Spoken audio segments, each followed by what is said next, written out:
Bon dia, titis, bon dia, testovalletes. Avui parlem d'una obra que, malauradament, tot i que els dies passin, segueix sent tan vigent com el primer dia. Avui parlem de Rebota, rebota i en tu cara explota. Aquesta obra, actualment situada al Teatre Lliure de Montjuïc, és interpretada únicament per Agnès Mateus i codirigida per ella i Quim Tàrrega. L'actriu aprofita el terme noves tendències per apropar-se al públic amb gran complicitat i molta espontaneïtat.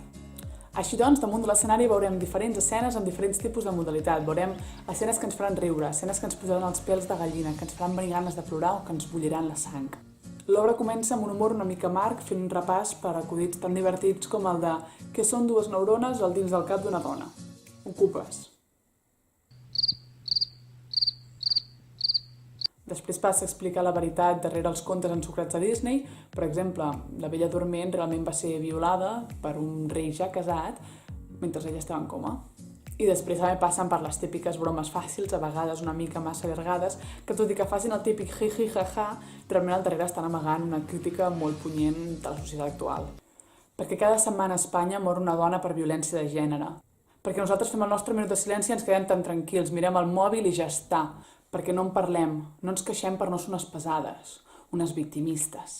Perquè si no vas tancar les cames, si portaves unes faldilles tan curtes, si no vas oferir resistència, si no vas queixar, no vas cridar, perquè no va ser una violació. I per moltes més raons cal l'obra Rebota, rebota i en tu cara explota. Perquè ens exploti a la cara la societat actual, despertem una mica, perquè ara és el moment, perquè ja n'hi ha prou, que ens rebenti tota la merda d'una vegada. Bona nit, titis. Bona nit, testovalletes.